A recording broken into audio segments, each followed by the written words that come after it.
Awitin, magsiawit kayo sa Panginoon, buong sandaigdigan. Sa ngalan ng Ama at ng Anak at ng Espiritu Santo, Amen. sumainyo ang Panginoon. At sumayo rin. Mga kapatid, tinipon po tayo bilang kaanib ng angkan ng Diyos, kaya dumulog tayo sa maawaing Panginoong nagpapatawad ng lubos. Sinugong tagapagpagaling sa mga nagsisisi, Panginoon, kaawaan mo kami. Panginoon, kaawaan mo kami. Dumating na tagapag-anyayang mga makasalanan ay magsisi, Kristo, kaawaan mo kami. Kristo, kaawaan mo kami. Nakaluklok ka sa kanan ng Diyos Ama para ipamagitan kami. Panginoon, kaawaan mo kami. Panginoon, kaawaan mo kami. Kaawaan tayo ng makapangyarihang Diyos, patawarin sa ating mga kasalanan at patnubayan sa buhay na walang hanggan. Amen. Manalangin tayo. Ama naming makapangyarihan, lagi mong lingapin at patnubayan kaming mga kabilang sa iyong angkan. Sa tanging pag-asa naming ikaw ang nagbibigay, kami tangkilikin mo at laging subaybayan sa pamamagitan ni Hesukristo kasama ng Espiritu Santo, magpasawalang hanggan. Amen. Magsiupo muna ang lahat. Pagbasa mula sa aklat ng Henesis. Sinabi ng Panginoon Diyos, hindi mainam na mag-isa ang tao. Bibigyan ko siya na makakasama at makakatulong. Kaya lumikha siya ng mga hayop sa parang at ibon sa himpapawid. Inilapit sa tao at ipinaubaya dito ang pagbibigay ng pangalan sa mga iyon. Kung ano ang kanyang itawag, iyon ang magiging pangalan nila. Ang tao nga ang nagbigay ng pangalan sa lahat ng ibon at mga hayop, maging maamo o mailap. Ngunit wala isa man sa mga ito ang angkop na kasama at katulong niya. Kaya't pinatulog ng Panginoon ang tao. Samantalang nahihimbing, kinuha niya ang isang tadyang nito at pinaghilom ang laman sa tapat niyon. Ang tadyang na iyo'y ginawa niyang isang babae at inilapit sa lalaki. Sinabi ng lalaki, sa wakas, narito ang isang tulad ko, laman ng aking laman, buto ng aking buto. Babae ang siyang itatawag sa kanya, sapagkat sa lalaki nagmula siya. Ito ang dahilan kaya iniiwan ng lalaki ang kanyang ama at ina upang sumama sa kanyang asawa, sapagkat sila'y nagiging iisa. Kapwa sila hubad, gayunmay hindi sila nahihiya. Ang salita ng Diyos. Salamat sa Diyos. Mapalad ang sumusunod na taong may takot sa Diyos. Mapalad ang sumusunod na taong may takot sa Diyos. Mapalad ang bawat tao na sa Diyos ay may takot. Ang maalab na dhikay sumunod sa kanyang utos. Hindi siya magkukulang sa anumang kailangan. Ang buhay ay maligaya't uunlad ang kanyang buhay. Mapalad ang sumusunod na taong may takot sa Diyos. Sa tahanan, ang asawa'y parang ubas na mabunga, bagong talim na olibo sa may dulang ang anak niya. Mapalad ang sumusunod na taong may takot sa Diyos. Ang sinuman, kung ang Diyos buong pusong susundin, buhay niya ay uunlad at laging pagpapalain. Mula sa Sion, pagpapala naman ng Diyos ay tanggapin at makita habang buhay pag-unlad ng Jerusalem. Mapalad ang sumusunod na taong may takot sa Diyos. Tumayo na po ang lahat.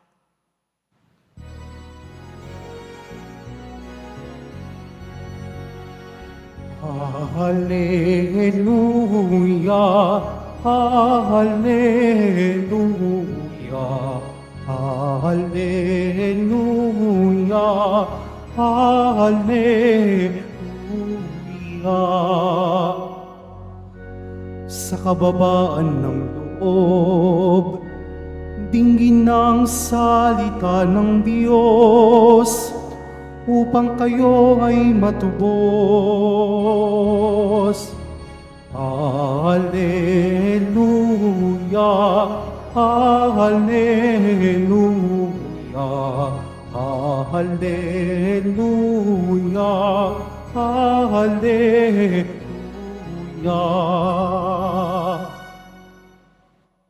Sumainyo ang Panginoon. At sumayo rin. Ang mabuting balita ng Panginoon ayon kay San Marcos. Papuri sa iyo, Panginoon.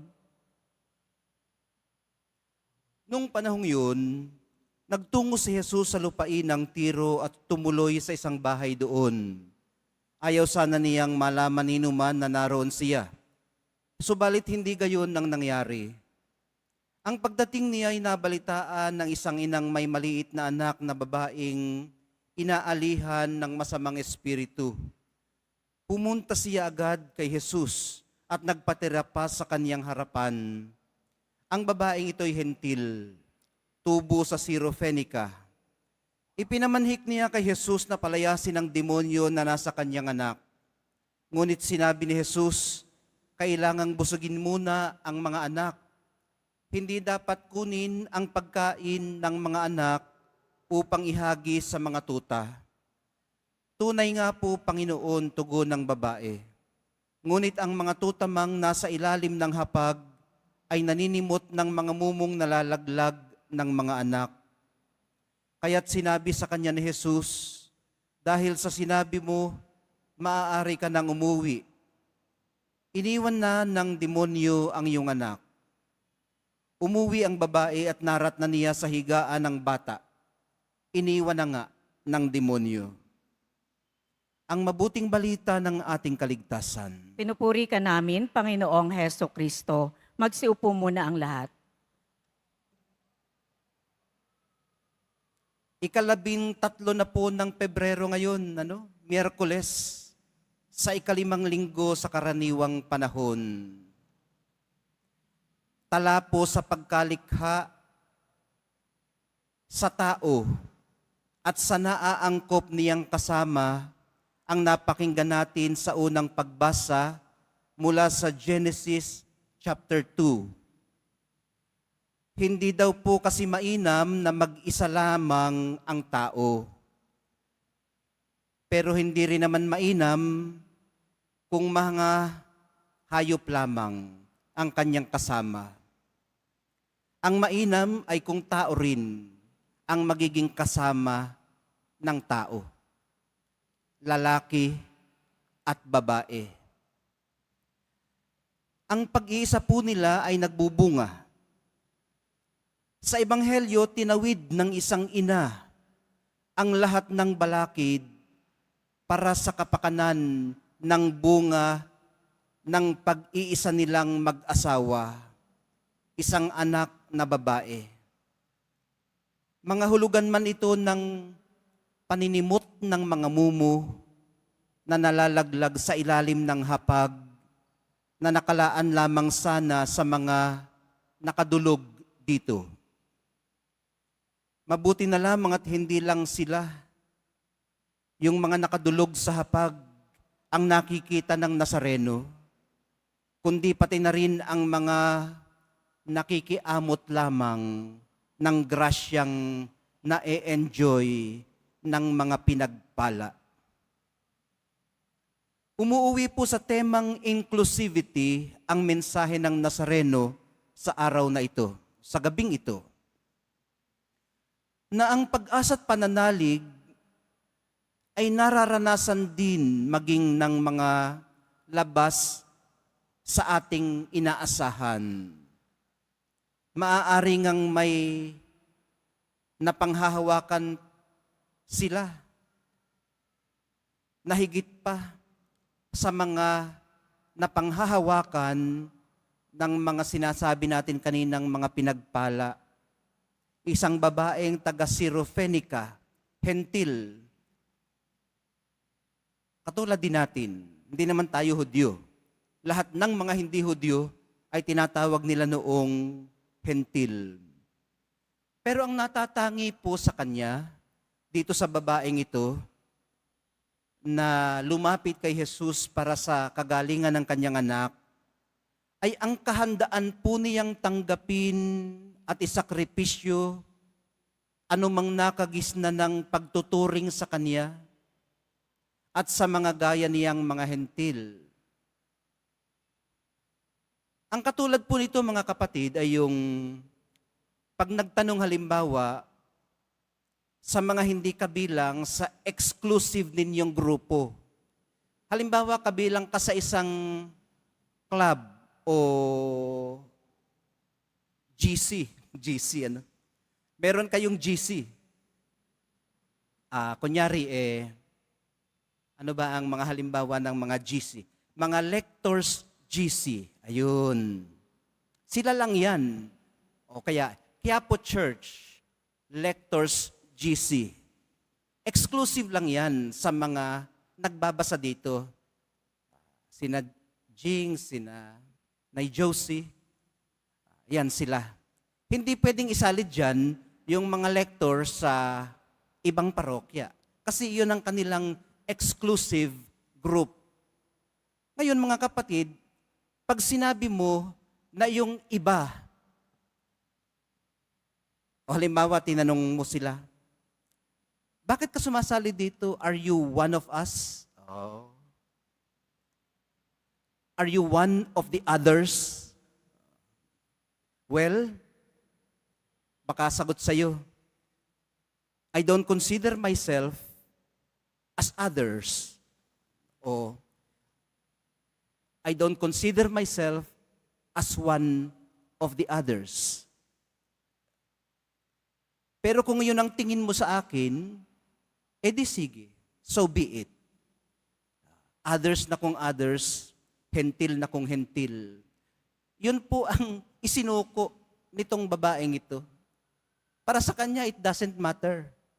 Walang kwenta yun kung ang makakamta naman niya ay ang kagalingan ng kanyang anak. At wala na siguro siyang gusto pang patunayan na mga sense of belonging o kung ano pa mang need na sumama sa mga exclusive groups. Wala nang gustong patunayan ang hentil na ito. Ang mahalaga po sa kanya, mapalaya sa demonyo ang kanyang minamahal na anak.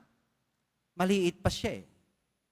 Maliit na batang babae na inalihan ng masamang espiritu at maaaring gusto pa niya siyang makasama. Nang matagal-tagal pa, habang siya'y nabubuhay, maaaring siya ang nagbibigay buhay sa kanya. Sa ganitong case, ang pagsasama ng mga tao, ito ay ina at anak. Ang anak para sa kaligayahan ng kanyang ina. Meron din naman sa mag-asawa. Yun nga, sinasabi natin kanina, lalaki at babae, pinag-iisa ng kasal o pagiging mag-asawa. Ang liwanag po ng pag-asa niyang gagaling ang kanyang anak at ang pananalig niyang si Jesus ang makapagdudulot nito ay liwanag din ng kababaang loob na makapamamanhik sa mahabaging puso ni Jesus. Ano ba yung makapamamanhik? Ito po yung pagnanais ng ating kalooban na lumapit, makiusap, humiling, manalangin, magdasal, hindi lang para sa ating pangangailangan, kundi para masagutan ang ating longing, yung ating pagnanais na mapalapit sa divine. Kasi bilang mga nilikha, kasi ang mga binabasa natin ngayon sa unang pagbasa ay tala ng paglikha. At likas po sa atin bilang mga nilikha ang gusto na mapalapit sa lumikha. Ngayon, itong ating paglapit sa Kanya ay tinuturuan tayo ng babaeng ito ng paglapit ng may kapakumbabaan. Hindi dala ng self-entitlement. Napakalaki pong kaibahan ng humility at self-entitlement. Pero napakadali rin pong magkapalit. Ano pong ibig nating sabihin? Alam natin na palaging kakontra ni Jesus ang mga eskriba at pariseyo at mga matatanda ng bayan. At dahil ito ang palagi nating naririnig, siyempre kampi natin si Jesus. Ang ating sympathy ay na kay Jesus. Napakadali nating kasuklaman ang mga eskriba at pariseyo. Bakit laging kinokontra si Jesus? Alam din natin na naparito siya para sa mga makasalanang katulad natin. Pero napakadali rin pong maging entitlement ang realization na ito. Ibig sabihin, pwede nating sabihin sa ating sarili na alam kong kaya nagkatawang tao si Jesus ay para sa akin bilang makasalanan. Hindi para sa iyo dahil ikaw ay matuwid o mabuti ka na. Kasi mukhang hindi ka na naman nangangailangan ng Diyos. Sa ganong klaseng takbo ng pag-iisip, wala na tayong kaibahan doon sa mga self-entitled. Nawala na yung humility. Yung inaakala nating humility ang naging pride natin. Ano ho? Napakadaling kalituhan, napakadaling malaglag, napakadaling mahulog sa trap ng self-entitlement. Kahit na-recognize mo initially na hindi mo naman talaga deserve.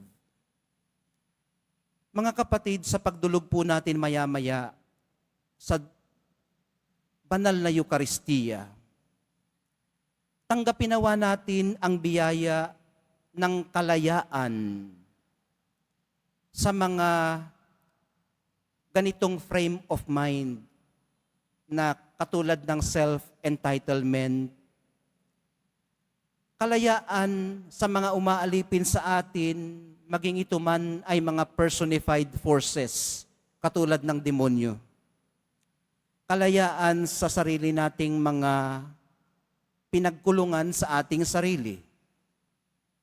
Kalayaan sa mga umu-oppress sa atin, ano man ang itsura nito, maganda man o nakakatakot.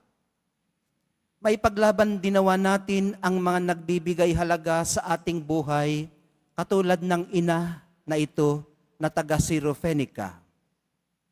Makapagsakripisyo dinawa tayo alang-alang sa pagmamahal.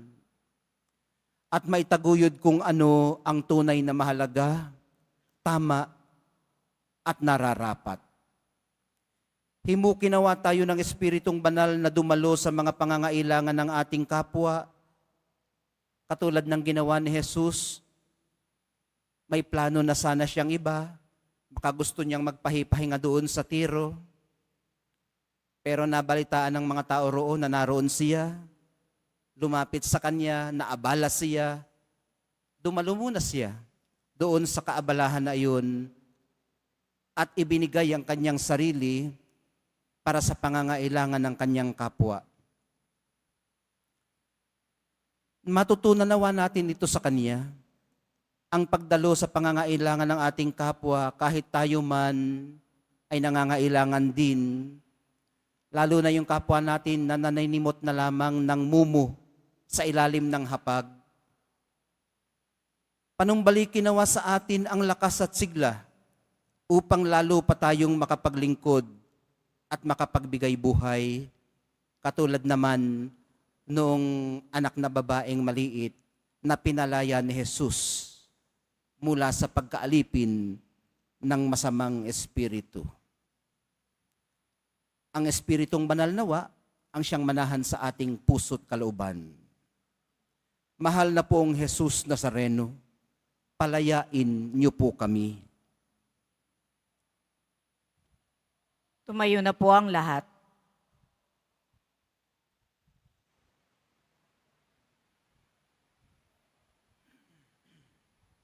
Minamahal kong mga kapatid, binuwag ni Hesukristo ang pader na naghihiwalay sa mga Hudyo at Hentil bilang isang sambayanan ng iisa, bago at walang hanggang tipan.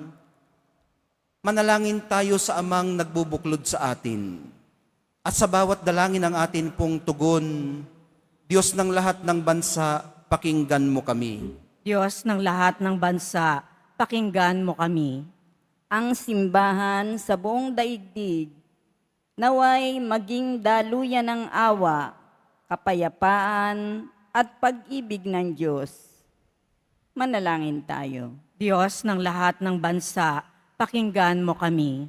Bilang komunidad ng mananampalataya, naway hindi tayo magkahati-hati dahil lamang sa mga simple o walang kwentang dahilan ng away at hindi pagkakaunawaan. Manalangin tayo. Diyos ng lahat ng bansa, pakinggan mo kami. Ang mga inang nagiging balisa at nag-aalala tungkol sa kalusugan ng kanilang mga anak, naway huwag makalimot na tumawag kay Jesus para sa tulong at ginhawang kinakailangan. Manalangin tayo. Diyos ng lahat ng bansa, pakinggan mo kami. Ang mga may sakit at mga naghihingalo, naway makatagpo ng kaginhawaan sa Diyos ng pag-ibig at awa. Manalangin tayo. Diyos ng lahat ng bansa, pakinggan mo kami. Ang mga yumauna sa buhay na ito, naway magbunying walang hanggan sa tahanan ng Diyos Ama sa kalangitan. Manalangin tayo. Diyos ng lahat ng bansa, pakinggan mo kami. Sa ilang sandali ng katahimikan, ating ipanalangin ang iba pang mga pangangailangan ng ating pamayanan. Gayon din ang mga intensyon na inaalay sa ating misa sa araw na ito, at isama rin natin ang ating mapansariling kahilingan. Manalangin tayo. Diyos ng lahat ng bansa, pakinggan mo kami. Makapangyarihang Diyos, aming kanlung at lakas, nais mong kami ay maging isang sambayanan sa ilalim ng iyong pamamatnubay. Maging bukas nawa ang aming kalooban sa pangangailangan ng iba. Humihiling kami. Hinihiling namin ito sa pamamagitan ni Kristo na aming Panginoon. Amen. Magsiupo muna ang lahat.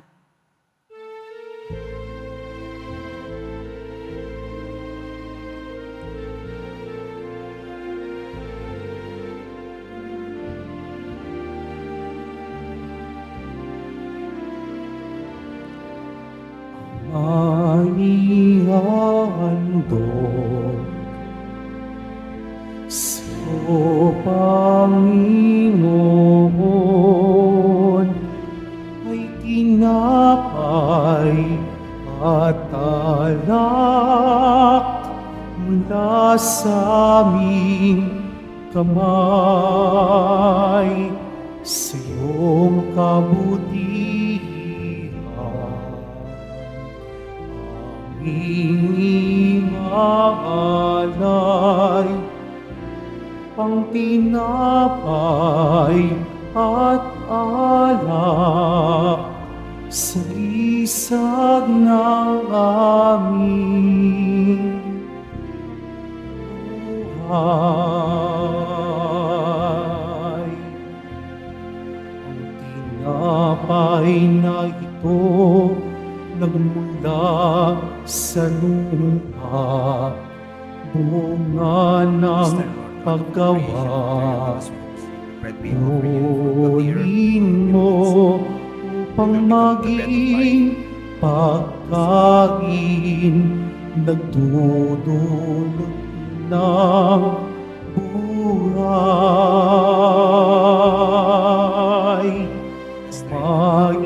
Maihandog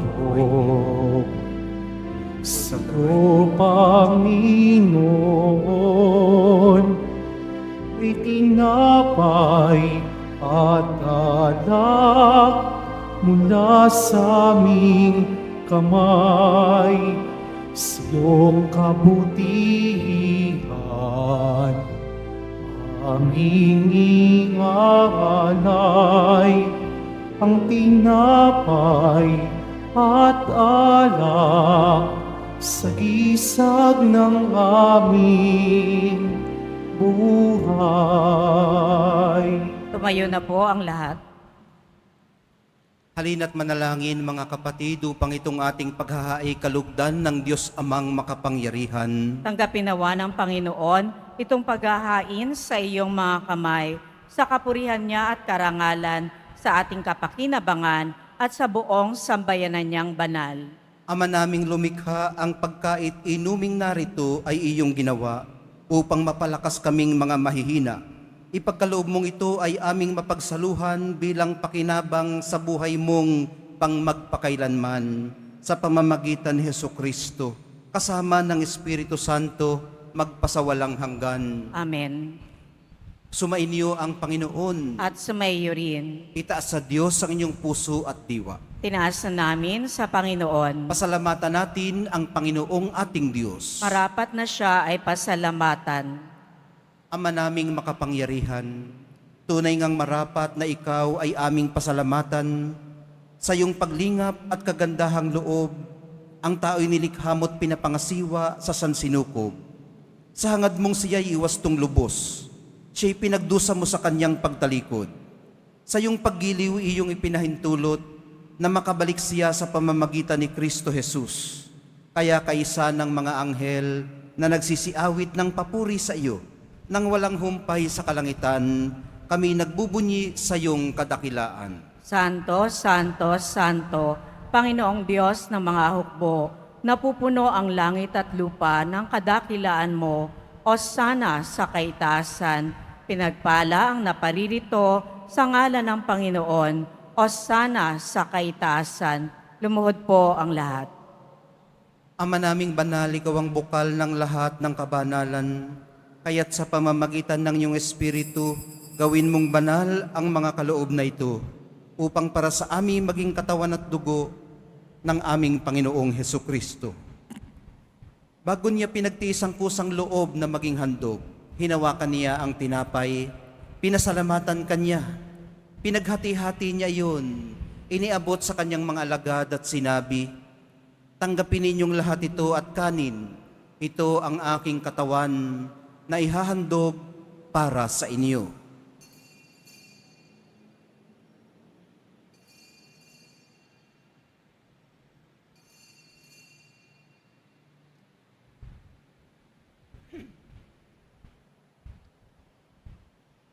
Gayon din naman noong matapos ang hapunan, hinawakan niya ang kalis. Muli kanyang pinasalamatan. Iniabot niya ang kalis sa kanyang mga alagad at sinabi, "Tanggapin ninyong lahat ito at inumin. Ito ang kalis ng aking dugo, ng bago at walang hanggang tipan. Ang aking dugo na ibubuhos para sa inyo at para sa lahat. Sa ikapagpapatawad ng mga kasalanan, gawin ninyo ito sa pag-alaala sa amin, sa akin."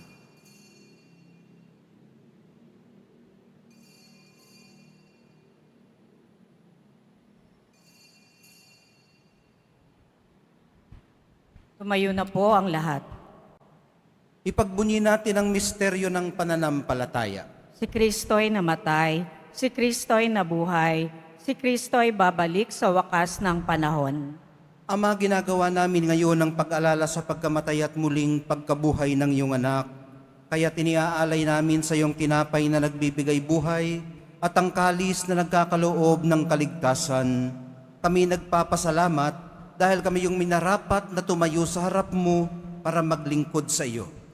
Isinasamo namin kaming magsasalo-salo sa katawan at dugo ni Kristo ay mabuklod sa pagkakaisa sa pamamagitan ng Espiritu Santo. Ama, lingapin mo ang iyong simbahang laganap sa buong daigdig. Puspusin mo kami sa pag-ibig kaisa ni Francisco na aming Santo Papa at ni Jose na aming Arsobispo at ng Tanang Kaparian. Alalahanin mo rin ang mga kapatid naming nahimlay nang may pag-asang sila'y muling mabubuhay, gayon din ang lahat ng mga pumanaw. Kaawaan mo sila at patuloyin sa iyong kaliwanagan. Kaawaan mo't pagindapatin kaming lahat na makasalo sa iyong buhay na walang wakas. Kaisa ng mahal na Birheng Maria na ina ng Diyos, ng kabiyak ng puso niyang si San Jose, kaisa ng mga apostol ni San Juan Bautista at ng lahat ng mga banal na namuhay dito sa daigdig ng kalugod-lugod sa iyo. May pagdiwang nawa namin ang pagpupuri sa ikararangal mo sa pamamagitan ng iyong anak na aming Panginoong Hesukristo. Sa pamamagitan ni Kristo, kasama niya at sa Kanya, ang lahat ng parangal at papuri ay sa iyo, Diyos Amang makapangyarihan, kasama ng Espiritu Santo, magpasawalang hanggan. Amen. Sa tagubilin ng mga nakagagaling na utos at sa turo ni Jesus na Panginoon natin at Diyos, ipahayag po natin ng lakas loob. Ama namin, sumasalangit ka, sambahin ang ngalan mo, mapasa amin ang kaharian mo, sundin ang loob mo dito sa lupa para nang sa langit. Bigyan mo kami ngayon ng aming kakanin sa araw-araw at patawarin mo kami sa aming mga sala para nang pagpapatawad namin sa nagkakasala sa amin. At huwag mo kaming ipahintulot sa tukso at iadya mo kami sa lahat ng masama. Hinihiling po namin kami iadya sa lahat ng masama, pagkalooban ng kapayapaan araw-araw, iligtas sa kasalanan at ilayo sa lahat ng kapahamakan, samantalang aming pinananabikan ang dakilang araw ng pagpapahayag ng tagapagligtas naming si Hesukristo. Sapagkat iyo ang kaharian at ang kapangyarihan at ang kapurihan magpakailanman. Amen. Panginoong Hesukristo, sinabi mo sa iyong mga apostol, kapayapaan ang iniiwan ko sa inyo, ang aking kapayapaan ang ibinibigay ko sa inyo. Tunghayan mo ang aming pananampalataya at huwag ang aming pagkakasala. Pagkalooban mo kami ng kapayapaan at pagkakaisa ayon sa iyong kalooban, kasama ng Espiritu Santo, magpasawalang hanggan. Amen. Ang kapayapaan ng Panginoon ay laging sumainyo. At sumaiyo rin. Magbigayan po kayo ng kapayapaan sa isa't isa.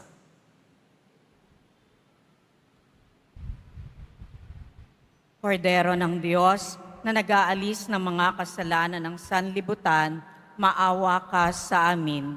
Kordero ng Diyos na nag-aalis ng mga kasalanan ng sanlibutan, maawa ka sa amin. Kordero ng Diyos na nag-aalis ng mga kasalanan ng sanlibutan, ipagkaloob mo sa amin ang kapayapaan. Lumuhod po ang lahat. Ito ang kordero ng Diyos na nag-aalis ng kasalanan ng sanlibutan.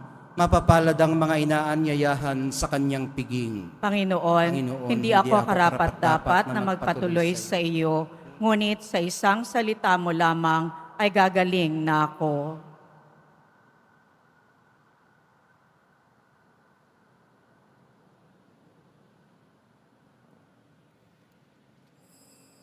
Para sa lahat ng tatanggap ng banal na komunyon, sasagot po tayo ng amen pagkasabi ng pari o ng lay minister ng katawan ni Kristo at isubo agad sa bibig bago umalis sa harapan ng pari o lay minister. Sumunod po tayo.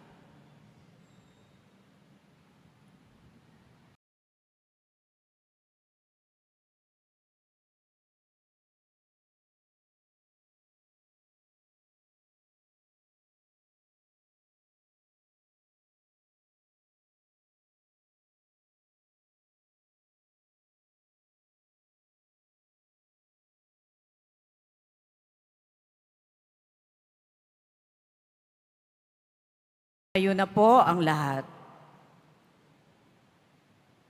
Manalangin tayo. Ama naming mapagmahal, sa pagkait inuming pagkakaisa ang ibinigay, kami niloob mong makapakinabang. Kaisa ni Kristo kami naway makapamuhay upang makapamunga ng may kagalakan para sa kapakanan ng aming kapwa-tao sa sanlibutan. Sa pamamagitan niya kasama ng Espiritu Santo, magpasawalang hanggan. Amen. Sumainyo ang Panginoon. At sumayo rin.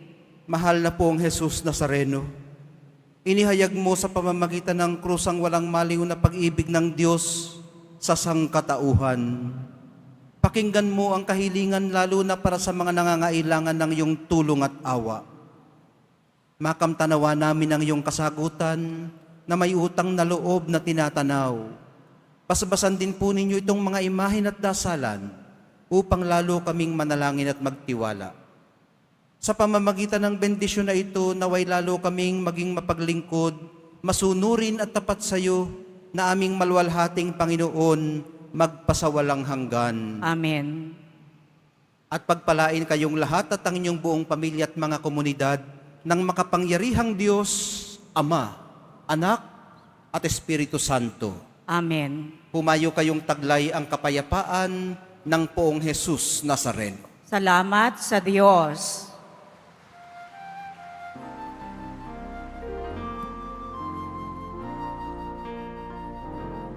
Nuestro Padre Jesus Nazareno, sinasamba ka namin,